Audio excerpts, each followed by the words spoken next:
క్షేమముందునుగా యెరూషలేమా మా పాదములు నీ గుమ్మములలో నిలిచియున్నవి. లోకాసు వార్త 3వ అధ్యాయం 3వ వచనం నుంచి 6వ వచనం వరకు చూద్దాం. అంతటా అతడు వచ్చి పాప క్షమాపణ నిమిత్తము మారు మనసు విషయమై బాప్తిస్మము పొందవలెనని యోర్దాను నది ప్రదేశమంతటా ప్రకటించుచుండెను. ప్రభు మార్గము సిద్ధపరచుడి, ఆయన త్రోవలు సరళం చేయుడి. ప్రతి పల్లము పోర్చబడును, ప్రతి కొండయు మెట్టియు పల్లము చేయబడును. వంకర మార్గములు తిన్నవను, కరుకు మార్గంలో నున్నవగును. సకల శరీరులను దేవుడు రక్షణ చూతురు. ఈ ప్రవక్త అయిన యెషయా వాక్యం గ్రంథమందు రాయబడినది ఇది జరిగాను. చూడండి ప్రియులారా, సుమారు ఎన్ని సంవత్సరాల క్రితం అండి ఈ ప్రవచనం ప్రవచించబడింది? దాదాపుగా 700 సంవత్సరాల క్రితం. బాప్తిస్మం ఇచ్చి యోహాను గారు రాకముందు 700 సంవత్సరాల క్రితం ఈ ప్రవచనం రాయబడింది ప్రియులారా. యెషయాకి దేవుడు ముందుగానే చూపించాడు, ప్రభు మార్గము సిద్ధపరచుడి, ఆయన త్రోవలు సరళము చేయుడి. చూడండి ప్రియులారా, ఎవరికి మార్గం సిద్ధపరచాలండి? మార్గం అన్నా త్రోవ అన్నా దారి అన్నా ఒకటా కదా? ఒకటే ప్రియులారా. చూడండి ప్రియులారా, ఈ బాప్తిస్మం ఇచ్చి యోహాను కూడా ఈయన్ని చాలా విధాలుగా పోల్చారు. దేవుని దూత అని ఒక చోట పోల్చారు. ఏమండి, ప్రభువుకి ముందుగా మార్గాన్ని సిద్ధపరిచేవాడు. ఏమండి, ఆయనకి 3 రకాల పేర్లు ఉన్నాయి. ఏమని పేర్లు ఉందంటే, ఫోర్ రన్నర్ అని ఒక పేరు ఉంది, అంటే ముందుగా నడుచువాడు. ఇంకోటి ఇమ్మర్సర్ అని రాయబడింది ప్రియులారా ఆయన గురించి. జాన్ ద ఇమ్మర్సర్ అని రాయబడింది, జాన్ ద ఫోర్ రన్నర్ అని రాయబడింది. నిమజ్జన చేయువాడు. ఏమండి, కొన్ని బాప్టిస్ట్ చర్చిలో కూడా సెయింట్ జాన్ అని ఆయన్ని ప్రస్తావిస్తారు. తర్వాత కొన్ని ఇస్లామిక్లో కూడా ఆయన గురించి, ఖురాన్లో కూడా ఈయన గురించి ప్రస్తావించబడింది. యెహోవా అని పలుకుతారు వారు. యెహోవా అన్న, ఏమండి, యోహాన్ అన్న, జాన్ అన్న, ఆ 3 మాటలకి అర్థం ఒకటే. చూడండి ప్రియులారా, ఈ ఖురాన్లో కూడా ఈ జకరియా ఎలిజబెత్ గురించి ఉంటుంది. దాన్ని ఎక్కడికి వారు సింగ్ చేస్తారంటే, 2 సందర్భాల్లో వారిని సింగ్ చేస్తారు. ఎక్కడంటే, అబ్రహాము శారాకి బాగా లేట్గా గర్భం వచ్చి ఇసాకు పుట్టినట్టుగానే, అదేవిధంగా కొత్త నిబంధనలో కూడా ఈ జకరియా ఎలిజబెత్కి ఇద్దరికీ కూడా వృద్ధాప్యమందు ఈ బాప్తిస్మం ఇచ్చి యోహాను పుడతాడు. ఏమండి, అక్కడ ఇసాకు నేను, ఇక్కడ జాన్ ద బాప్తిస్మం ఇచ్చి యోహానికి కూడా ఇస్లామిక్లో కంపారిజన్ చేస్తారు పిల్లలు. ఎందులో అండి? ఖురాన్లో కంపారిజన్ చేస్తారు. కాబట్టి ఖురాన్లో కూడా యేసుప్రభువారి గురించి చాలా చోట్ల రాయబడి ఉంది. అసలు ఖురాన్ అంతా క్షుణ్ణంగా కనుక చదివితే, ప్రతి ఒక్కరికి దాన్ని కనుక అర్థం చేసుకుంటే ఖచ్చితంగా వారందరూ క్రైస్తవులుగా మారాల్సిందే అని చాలామంది దాన్ని క్షుణ్ణంగా అర్థం చేసుకుని మారిన ముస్లిమ్సే చెప్పారు పిల్లలు. కాబట్టి ఏమండి, బాప్తిస్మం ఇచ్చి యోహాను గారు ఇక్కడ ఏమని ప్రకటిస్తూ ఉన్నాడు? యోహాను అన్న మాటకి అర్థం ఏంటంటే, దేవుడు కృప కలిగిన వాడు.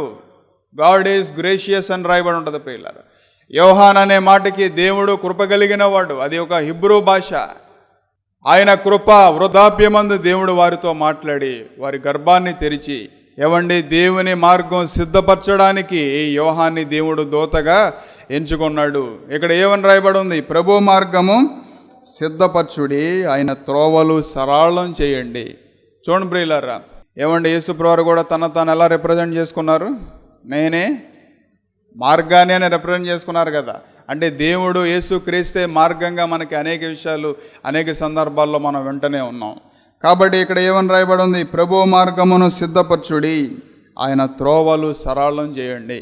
నీలోనికి కోపం వచ్చినప్పుడు కానీ, నీలోనికి వ్యసనం కలిగినప్పుడు కానీ, నీలోనికి ద్వేషం వచ్చినప్పుడు కానీ దేవుని వాక్యం వెళ్తుందా?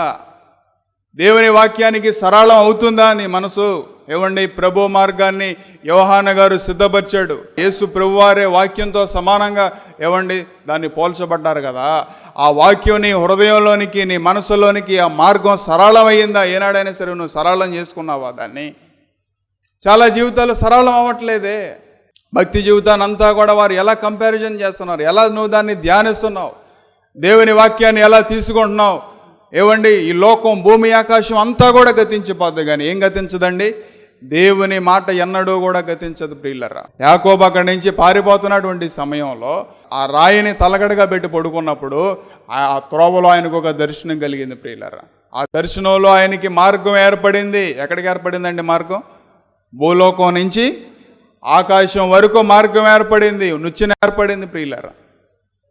ఆ నుచ్చిన మీదకి దేవదూతలు ఎక్కుతూ ఉన్నాయి, దేవదూతలు దిగుతూ ఉన్నాయి, దేవదూతలు ఎక్కుతూ ఉన్నాయి, దేవదూతలు దిగుతూ ఉన్నాయి. చూడండి ప్రియులారా, దేవుడు ఆయన్ని దర్శించాడు. ఆయన ఇంకా మారనికితమే దేవుని ప్రణాళికను ఆయనకు చూపించాడు.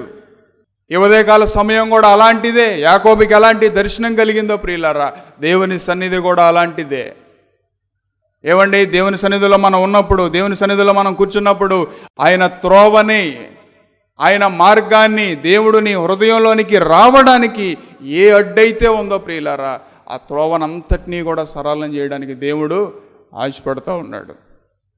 మన మచిలీపట్నంలో బోరేసి నీళ్లు తీసామనుకోండి, ఉప్పు నీళ్ళు వస్తాయి. ఆ నీళ్లు ట్యాంకులోకి ఎక్కినాయి అనుకోండి, పైపుల్లోకి వచ్చినాయి అనుకోండి, పైపులన్నీ కూడా ఉప్పంతా కూడా పెరిగిపోతాయి, ఆ ట్యాంక్ అంతా కూడా ఇదైపోతాయి. ఒక్కొక్కసారి పైపులో నుంచి స్టార్టింగ్లో ఏ ఫ్లో అయితే వచ్చిందో, ఏమండి ఎంత స్పీడ్గా అయితే ఆ వాటర్ ఫ్లో వచ్చిందో, కొనాలైన తర్వాత రాదు ఆ ఫ్లో. ఎందుకని? ఏదో అడ్డైపోయింది. ఆ ఉప్పు అంతా కూడా పెరిగిపోయి అదంతా కూడా పెచ్చులుగా కట్టేసి. అలాగే కొంతమంది విశ్వాస జీవితాలు కూడా, ఆత్మీయ జీవితాలు కూడా ఏమండి సీనియారిటీ పెరిగే కొలది సీనియారిటీ విశ్వాస పెరుగుతుంది. 10 సంవత్సరాలు అయింది దేవుడిని నమ్ముకొని, 20 సంవత్సరాలు అయింది దేవుడిని నమ్ముకొని, 1 సంవత్సరం 2 సంవత్సరాలు అవుతుంది దేవుడిని నమ్ముకొని. ఎన్ని వాక్యాలు ఎన్నావు ఏమండి, కొన్నిసార్లు పెరిగిపోతూ ఉంటుంది మన హృదయంలో, మన జీవితంలో. ఏమని పెరిగిపోద్ది? నేను బాగానే ఉన్నాను, సరి చేసుకోవాల్సిందేమీ లేదు, తిరిగిచ్చేయాల్సిందేమీ లేదు. ఏమండి, నా ఆత్మీయ జీవితం బాగానే ఉంది, నా పరిస్థితులన్నీ బాగానే ఉన్నాయి, సరళం లేదు. అందుకే ప్రకటన గ్రంథం 2:4 కూడా ఏమని రాయబడి ఉందంటే, నీకున్న మొదటి ప్రేమను నువ్వేం చేసావు? మరచితివే. ప్రేమ చాలామందికి సరళం ఉండదు. మొదటగా ఎంత ప్రేమించారో తర్వాత కాలం గడిచే కొలది ఆ ప్రేమ కనబడదు ప్రియులారా చాలామంది. తర్వాత ఏమని రాయబడిందో చూడండి ప్రియులారా, ప్రభు మార్గము సిద్ధపరచుడి, ఆయన త్రోవలు సరళం చేయండి. ఇక్కడ ఆయన త్రోవ మార్గం గురించి ఇక్కడ 4 మాటలు రాయబడి ఉన్నాయి చూడండి ప్రియులారా. ప్రతి పళ్ళము కూడా ఏమవ్వాలి? పోడ్చబడాలి. ప్రతి కొండ మెట్టు ఏమవ్వాలి? పల్లం చేయబడాలి. వంకర మార్గాలన్నీ కూడా ఏమవ్వాలి? తిన్నగా అవ్వాలి. కరుకు మార్గాలన్నీ కూడా ఏమవ్వాలి? నునుపు అవ్వాలి ప్రియులారా. చూడండి ఆ త్రోవ ఎలా ఉండాలి అనే దాన్ని కూడా ఇక్కడ రాశారు. ప్రతి పల్లం కూడా ఏం చేయాలి? పోడ్చబడాలి. నీ ఆత్మీయ జీవితంలో పల్లాలు ఉన్నప్పుడు, నీ ప్రేమలో పల్లాలు ఉన్నప్పుడు చాలామంది క్రీస్తు దగ్గరికి రాలేకపోతూ ఉన్నారు. కారణం ఏంటో తెలుసా? నీలో పల్లాలు ఉన్నాయి. సహోదరుడా, ఉదయకాల సమయంలో నీలో ఎన్ని గుంటలు ఉన్నాయి? సమాజానికి నువ్వు ఒక క్రైస్తవురాలుగా నువ్వు కనబడుతున్నావంటే నీలో ఎలాంటి పల్లమో కనబడకూడదు ప్రియులారా. చాలామంది మార్గాలు వంకర మార్గంగా ఉంటాయి. ఏమంటే చాలామంది హేళన చేస్తూ ఉంటారు క్రైస్తవుల్ని. వీళ్ళు దేవుని నమ్ముకున్న వాళ్ళేనా? వీళ్ళు చర్చికి వెళ్ళే వాళ్ళేనా?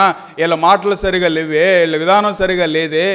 ఏమండి వంకర మాటలు మాట్లాడుతూ ఉంటారు చాలామంది. ఏమండి వంకరి విధానంలో వెళ్తూ ఉంటారు చాలామంది. దాన్ని నువ్వు సరి చేసుకోవాలి. అందుకే మనం దేవుని దగ్గరికి వచ్చేది, అందుకే మనం వాక్యం వినేది. ఆ వాక్యం నిన్ను సరళం చేస్తూ ఉందా? ఆ వాక్యం నీ హృదయాన్ని, నీ జీవితాన్ని, నీ ఆత్మని సరళం చేస్తూ ఉందా? లేదే. చాలా జీవితాలు సరళం అవ్వట్లేదే, చాలా హృదయాలు సరళం అవ్వట్లేదే. ఏమండి అందుకే బైబిల్ గ్రంథంలో చోట ఏమని రాయబడి ఉందంటే, సామెతలు 11:3 యథార్థవంతుల యథార్థత వారికి త్రోవ చూపించును, ద్రోహుల మూర్ఖ స్వభావము వారిని పాడు చేయును అని రాయబడి ఉంది ప్రియులారా. యథార్థవంతుల యొక్క యథార్థత వారికి ఏం చేస్తుందంట? త్రోవ చూపిస్తూ ఉంటుంది. నీలో యథార్థత కనుక ఉంటే నువ్వు మాట్లాడే మాటల్లో కానివ్వండి, ఏమండి నువ్వు చూసే చూపులో కానివ్వండి, నువ్వు ఆలోచించే విధానంలో కానివ్వండి, నీలో గనక యథార్థత అనేది కనుక ఉంటే, నిజాయితీ అనేది కనుక ఉంటే, నీతి అనేది కనుక ఉంటే, ఆ నీతే నీకేం చేస్తుంది? చూపిస్తుంది. ఆ త్రోవ నీకు చూపిస్తుంది. అదే ప్రభు మార్గం అంటే ప్రియులారా. లేదు, ఈ త్రోవ నీకు కనబడట్లేదు, అందుడిగానే నువ్వు ఉండిపోయావు, అందురాలుగానే నువ్వు ఉండిపోయావు, ఎదర భవిష్యత్తు ఏంటో నీకు తెలియట్లేదు, దేవుడు నీతో మాట్లాడట్లేదు. కారణం ఏంటంటే నీలో వాక్యం పనిచేయట్లేదు, వాక్యానికి చోటు ఇవ్వట్లేదు. నువ్వు నీ మార్గాలన్నీ కూడా, నీ త్రోవ అంతా కూడా ఏమండి పల్లంగా ఏర్పడిపోయింది ప్రియులారా. యేసుప్రభువు చెప్పినటువంటి ఉపమానంలో కూడా త్రోవ పక్కన పడిన కొన్ని విత్తనాలు ఎలా ఉన్నాయో, నీ త్రోవలో నువ్వు ఉన్నావు, దేవుని వాక్యం ఎత్తబడుతూ ఉంది, నీ త్రోవ పక్కన పడిన కొన్ని విత్తనాలు అంతే. ఆ రీతిగానే ఉంది చాలామందికి ఆదివారం ఆరాధన.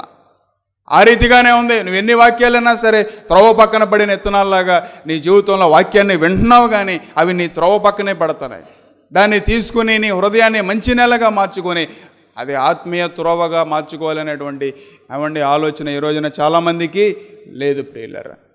అదే సామెతల గ్రంథంలో ఒక చోట కూడా ఏమని రాయబడి ఉందో చూడండి ప్రియులారా. సామెతల గ్రంథం 12:28 నీతి మార్గమునందు జీవము కలదు, దాని త్రోవలో ఏమీ లేదు, మరణమే లేదు. శరీరానికి సంబంధించింది కాదు ఇది. చాలామంది వాక్యాన్ని శరీరానికి సంబంధించిన విషయంగా తీసుకుంటారు.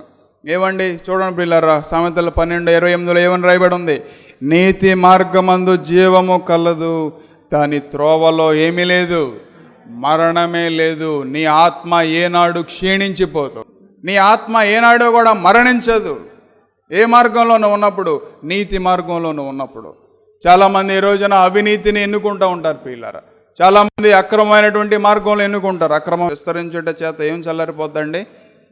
ప్రేమ చల్లారిపోద్ది. అదొక పెద్ద పల్లం ప్రియులారా.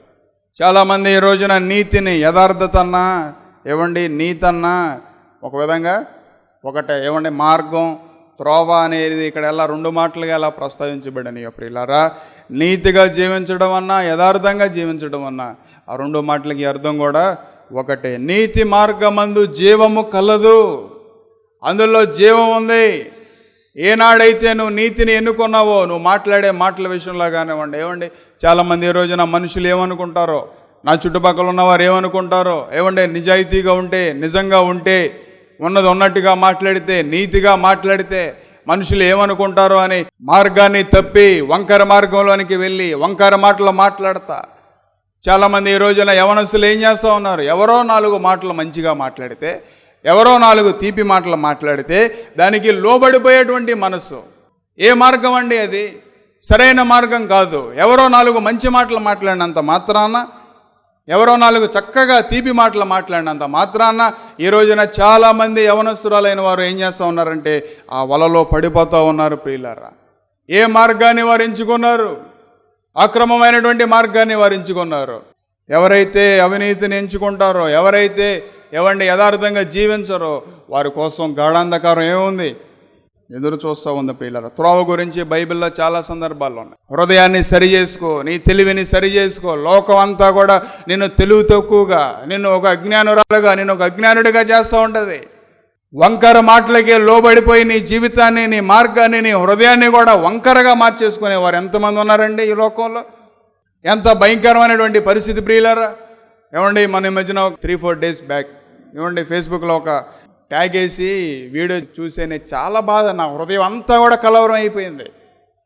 ఒక తండ్రి 2 పిల్లల్ని పెట్టుకుని, చిన్న చిన్న పిల్లల్ని ప్రియులారా, వాళ్ళు మేబీ ఒక 1st క్లాసు 2nd క్లాసు లేదంటే LKG చదువుతుంది ఆ పాప, వాళ్ళ అబ్బాయి 1st క్లాసు 2nd క్లాసు చదువుతాడు. 8 నెలల పాటు వారు ఆటోలో ఆయన ఆటో తోలుతాడు ఆ తండ్రి. 8 నెలల పాటు ఆటోలో బ్రతుకుతున్నారంట. వారు ఎలా బ్రతుకుతారండి వారు ఆటోలో? మనం ఒక కాలం విధానానికి అలవాటు పడిపోయాం. మనకు ఒక నీడ ఉండాలి, మనకు ఒక గూడు ఉండాలి. మన కాలమృత్యాలు తీర్చుకోవడానికి మనకు అన్నీ కావాలి, వసతులు కావాలి. ఎలా పడుకుంటాడా తండ్రి? పిల్లలంటే పోనీ ఏదో సీట్లో పడుకోబెడతాడు అనుకో, ఎట్లా ఏదో ఒక విధంగా. మరి మీరు ఆటో తోలుకుండా వెళ్ళినప్పుడు ఏంటండి పరిస్థితి అంటే, స్కూల్ అయ్యేంత వరకు కూడా వారు స్కూల్లో ఉంటారు. తర్వాత వచ్చిన తర్వాత వీరిని ఆటో వెనకమాల కొంత ఖాళీ ఉంటుంది కదండి, అక్కడ కూర్చోబెడుతున్నానని అని చెప్పాడు. ఏమైంది పరిస్థితి? చాలా చక్కగా ఉన్నారు పిల్లలు, ఆయన కూడా చాలా బాగున్నాడు. ఎవరో 4 మాయ మాటలు చెప్తే తన భార్య అతన్ని విడిచిపెట్టి, పిల్లల్ని విడిచిపెట్టి, ఆ ప్రేమల్లో పల్లం ఏర్పడింది ప్రియులారా. కుటుంబాన్ని విడిచిపెట్టి, ఇల్లు కూడా ఉంది హైదరాబాద్లో, వారు చక్కగా కొనసాగిస్తూ ఉన్నారు. 1,70,000 రూపాయలు ఇంట్లో క్యాష్ కూడా ఉన్నాయంట. అవి తీసుకుని వెళ్ళిపోయి ఎలాంటి భయంకరమైనటువంటి పరిస్థితి లోకంలో ఏర్పడుతూ ఉంది. తల్లి మరిచినా సరే, తండ్రి మరిచినా సరే, నేను నిన్ను మరవని చెప్పాడు దేవుడు. ఎందుకని? దేవునికి మార్గం సిద్ధపరచాలంటే తెలుసా ప్రియులారా, ఆయన ప్రేమలో ఎలాంటి పల్లం ఉండదు ప్రియులారా. ఆయన చూపించే ప్రేమలో ఎలాంటి వంకర ఉండదు, ఎలాంటి పల్లం ఉండదు. ఈ రోజున తల్లులైన వారు, తండ్రులైన వారు విడిచిపెట్టి, పిల్లల్ని విడిచిపెట్టి, భర్తను విడిచిపెట్టి, భార్యను విడిచిపెట్టి వారు వెళ్ళిపోతున్నారు. కానీ సమాజంలో లోకమే వారికి తీపిగా కనబడుతూ ఉంది. మనుషులు అజ్ఞానం అయిపోతూ ఉన్నారు. మాయ మాటలకి, వంకర మాటలకి లోబడిపోతూ ఉన్నారు. ఎంత భయంకరమైనటువంటి పరిస్థితి కనబడతా ఉంది. నీతి మార్గంలో జీవము కలదు, దాని త్రోవలో ఏమీ లేదు, మరణమే లేదు ప్రియులారా. మా డాడీని చూసినప్పుడల్లా నాకు ఈ వాక్యమే గుర్తొస్తుంది తెలుసా. నేను చాలా సందర్భాల్లో వాక్యాన్ని నేను జ్ఞాపకం చేసుకుంటా ప్రియులారా. నీతి ఎక్కడుంది? ఒక రూపాయి విషయంలో కూడా జాగ్రత్తగా ఉంటారే. నీతిని స్థాపిస్తున్నావా? ఏమండి స్పర్జన్ గారు ఏం చెప్పారంటే, ఏమండి ఏ హోలీ ఫాదర్, ఒక పరిశుద్ధమైనటువంటి తండ్రి తన పిల్లలకి ఒక రిచ్ లెగసీ ఇస్తాడంట ప్రియులారా. ఆ కొటేషన్ చాలా బాగుంటుందండి, చూడండి ప్రియులారా. A father's holy life is a rich legacy for his sons అని ఉంది ప్రియులారా. ఒక తండ్రి పరిశుద్ధమైనటువంటి జీవితం, ఒక తండ్రి నీతి కలిగినటువంటి యథార్థత కలిగినటువంటి జీవితం, ఇట్స్ ఎ రిచ్ లెగసీ. అదే ఒక గొప్ప వారసత్వం. ఏమంటే రిచ్ లెగసీ అంటే అది ఒక గొప్ప ఆస్తి వారసత్వం ప్రియులారా. ఒక 1000 కోట్ల ఆస్తి ఇచ్చినా సరే, ఒక 100 కోట్ల ఆస్తి ఇచ్చినా సరే, ఎన్ని బిల్డింగ్లు ఇచ్చినా, ఎన్ని కార్లు ఇచ్చినా సరే, ఏమండి ఒక పరిశుద్ధుడైనటువంటి తండ్రి తన పిల్లలకి అంత ఆస్తిని ఎవ్వరూ కూడా ఇవ్వలేరు. ఇవ్వగలవా? నువ్వు ఒక తండ్రిగా, నువ్వు ఒక తల్లిగా నువ్వు ఉన్నావు, నీ పిల్లలకి ఇవ్వగలవా అలాంటి ఆస్తిని? నువ్వు యథార్థంగా బ్రతికి నువ్వు ఆ త్రోవలో ఏమండి గొప్ప ద్వారాన్ని నువ్వు ఏర్పరిచి, can you give that rich legacy? ఏమండి నీ పిల్లలకు అలాంటి ఆత్మీయ వారసత్వాన్ని ఇవ్వగలవా? మనుషులు ఈ రోజున దేవుని దగ్గరికి వచ్చి ఏదో లోకాన్ని సంపాదించుకోవడానికి ప్రయత్నం చేస్తున్నారు, కానీ లోకంలో నుంచి నువ్వు దేవుణ్ణి సంపాదించుకోవాలన్న విషయాన్ని మర్చిపోవద్దు ప్రియులారా. ఎంత భయంకరమైనటువంటి విషయం. ఏమండి మన జీవితంలో కూడా, మన ఆత్మీయ జీవితంలో కూడా అనేక పల్లాలు ఏర్పడుతూ ఉంటాయి ప్రియులారా. కొన్నిసార్లు ఏమండి మీ అందరికీ నా మీద చాలా మంచి అభిప్రాయం ఉంది. ఎవరో ఒకళ్ళు వచ్చి నీకు ఏమండి నేను ఎలా, బాబీ ఎలా అని మీకు గనక ఒక మాట చెప్తే వెంటనే అక్కడ ఒక పల్లం ఏర్పడిపోద్ది ప్రియులారా. ఇది నా విషయం గురించిగా చెప్తున్నా. మనం ఎవరి గురించి విన్నా సరే, లోకస్తుల గురించి విన్నా, బయట వ్యక్తుల గురించి విన్నా, ఏమండి లోపల వ్యక్తుల గురించి విన్నా సరే, కొన్నిసార్లు విమర్శ మన చెవున పడినప్పుడు ఆ వ్యక్తి మీద మనకి ప్రేమ తగ్గిపోతూ ఉంటుంది, ఆ వ్యక్తి మీద మనకి పల్లం ఏర్పడుతూ ఉంటుంది. అలాగే మన జీవితంలో అనేక రకాలైనటువంటి విమర్శలు వినబడుతూ ఉంటాయి. వాళ్ళెలా, వీళ్ళెలా, లోకస్తుల గురించి కూడా మనం విమర్శించకూడదే. కొన్నిసార్లు నాకు చాలా భయం వేస్తుంది ప్రియులారా. ఏమండి నేనేమన్నా తప్పు మాట్లాడుతున్నానా, నేనేమన్నా విమర్శ మాట్లాడుతున్నానా? ప్రతిసారి కూడా నా మార్గం సరిగానే ఉందా? వంకర మాటలు నాలోనికి వస్తున్నాయా? ఎక్కడన్నా పల్లాలు ఏర్పడుతున్నాయా? చూడండి ప్రియులారా, అపవాది నీకు మనుషుల బలహీనతలు చూపిస్తూ ఉంటాడు. ఏమండి అపవాది నీకు రకరకాలైనటువంటి బలహీనమైనటువంటి ఆలోచనలు కలిగిస్తూ ఉంటాడు. వెళ్ళా గుంటలో పడుతున్నావా? ఏమండి చాలామంది పడిపోతారంతే, ఆ ఊబిలో పడిపోతారంతే. మాటల ఊబిలో నువ్వు పడిపోతున్నావు, విమర్శ ఊబిలో నువ్వు పడిపోతున్నావు, రకరకాలైనటువంటి ఊబిల్లో నువ్వు పడిపోతూ ఉన్నావు. చూడండి ప్రియులారా, దారి తప్పిన నిన్ను దేవుడు ఏం చేశాడు? వెతికి రక్షించాడు. తప్పిపోయిన గొర్రె కోసం 99 నీతిమంతుల్ని విడిచిపెట్టి దేవుడు తప్పిపోయిన గొర్రె కోసం ఏం చేశాడు? దేవుడు వెళ్ళాడే. ఎందుకని? నశించబోతుంది. ఆ గొర్రె ఎక్కడో తప్పిపోయింది, ఎక్కడో ఇరుక్కుపోయింది, ఏ లోకంలోనూ ఇరుక్కుపోయింది. అయ్యో స్వేచ్ఛగా ఉంది, అంత ప్రతిదీ కూడా అంతా కూడా చాలా చక్కగా ఉంది అనేటువంటి ఆశతో ఏమండి ఆ గొర్రె తప్పిపోయింది ప్రియులారా. ఎక్కడెక్కడ తప్పిపోయావు సహోదరుడా? నీ ఆలోచనలో తప్పిపోయావా? నీ చూపుల్లో తప్పిపోయావా? నీ తలంపుల్లో తప్పిపోయావా? నువ్వు చూపించే ప్రేమలో నీ మొదటి ప్రేమని నువ్వు తప్పిపోయావా? ఏమండి నువ్వు తప్పకూడదు ప్రియులారా. చాలామంది ఈ రోజున శాపం అనేటువంటి గుంటలో పడిపోతూ ఉంటారు. ఏమండి మారు మనసు పొందరు. ఇక్కడ మొదటగా ఏమని రాయబడి ఉంది? అంతటా అతడు వచ్చి పాప క్షమాపణ నిమిత్తము మారు మనసు పొందండి. ఎందుకని మారు మనసు పొందాలి? మన వెనకాల పితరుల శాపాలు ఉంటాయి ప్రియులారా. ఆ శాపాల్లో వెళ్ళి పడిపోతూ ఉంటారు. ఆ శాపం అంతా కూడా తొలగించబడాలి, అక్కడ ఆ పల్లము పోడ్చబడాలి. ప్రతి జీవితంలో ఉన్నటువంటి శాపం అనేటువంటి పల్లం పోడ్చబడాలి ప్రియులారా. చాలామంది కుటుంబాల్లో ఆ పల్లాలు పోడ్చబడట్లేదు, చాలామంది జీవితాల్లో ఆ పల్లాలు పోడ్చబడట్లేదు. అందుకే మనుషులు ఈ రోజున వెళ్ళి ఆ నష్టంలో ఏమండి ఆ యొక్క ఊబిలో చాలామంది మనుషులు పడిపోతూ ఉన్నారు పిల్లరా. ఏ శాపాలు నీ వెనకాల ఉన్నాయి? దేవుని సన్నిధిలోకి వెళ్ళి ఏనాడైనా సరి చేసుకున్నావా? ప్రభువా నా వెనకమాల ఎలాంటి శాపాలు ఉన్నాయి? పితరుల శాపాలు ఏమైనా ఉన్నాయా? అయ్యో నేను నా బిడ్డలో ఆ శాపాన్ని అనుభవించాల్సి వస్తుంది అని ఏనాడైనా సరే నువ్వు ప్రార్థన చేసావా? యేసు ప్రభువు ఆయన త్రోవలో సిలువను మోస్తా మనుషులందరూ కూడా అక్కడ ఏడుస్తుంటే స్త్రీలైన వారి వైపు చూసి దేవుడు ఏం చెప్పాడండి? ఆయన నా కోసం ఏడవమాకండమ్మా, మరణించినా సరే నేను తిరిగి లేస్తాను, మరణం కూడా నన్ను ఏమీ చేయలేదు, కానీ మీ వెనకమాల ఎన్ని రకాలైనటువంటి శాపాలు ఉన్నాయో ఆ పల్లం పోడ్చబడాలి ప్రియ సహోదరి సహోదరుడా. ఎందుకని మారు మనసు పొందాలంటే నీ వెనకమాల ఉన్న ప్రతి శాపం కూడా పోడ్చబడాలి. ఆ మార్గం అంతా కూడా తిన్నగా ఏర్పరచబడాలి.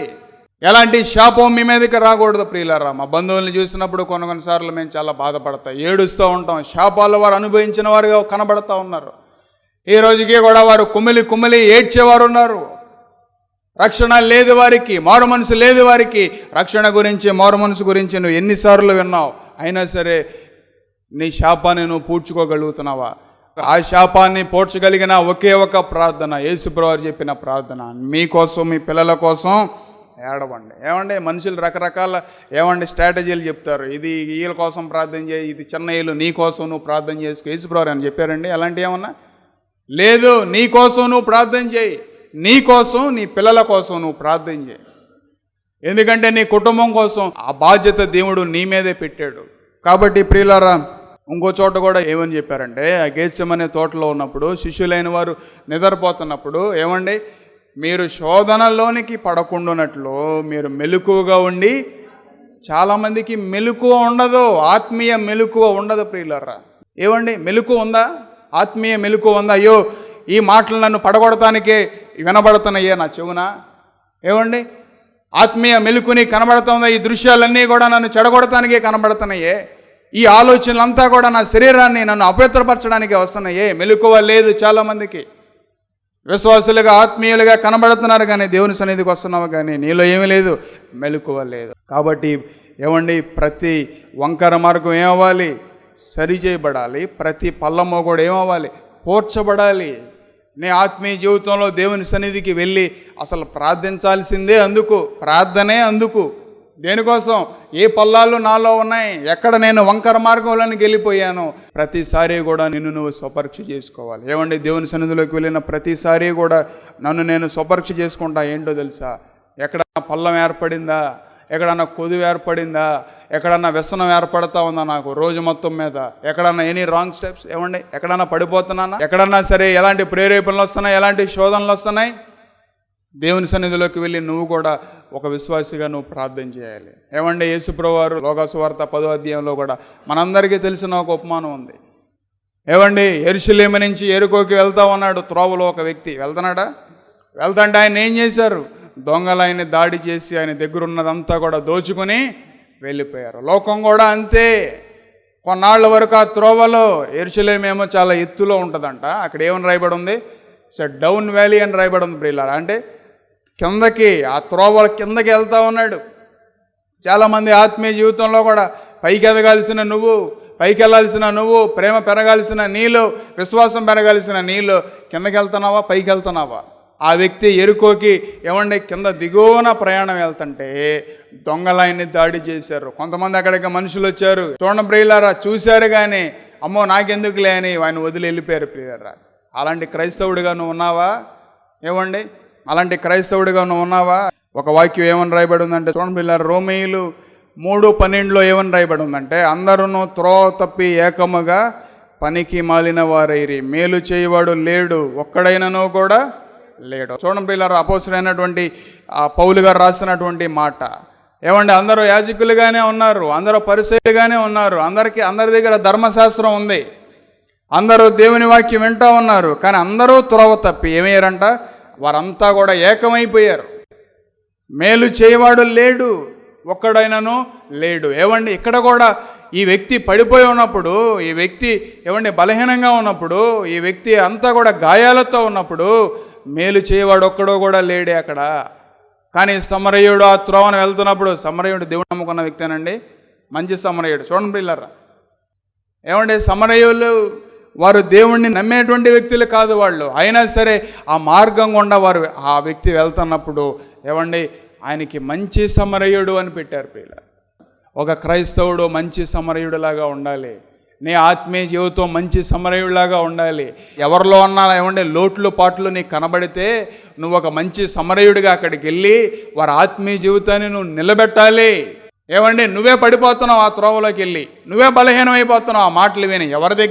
ఎవరన్నా నీ దగ్గరికి వచ్చి విమర్శగా మాట్లాడితే, సేవకుల గురించో ఇతరుల గురించో ఎవరి గురించైనా సరే మాట్లాడితే నువ్వు ఒక మంచి సమరయుడిలాగా ఉండి లేదు అని నువ్వు నిలబెట్టాలి.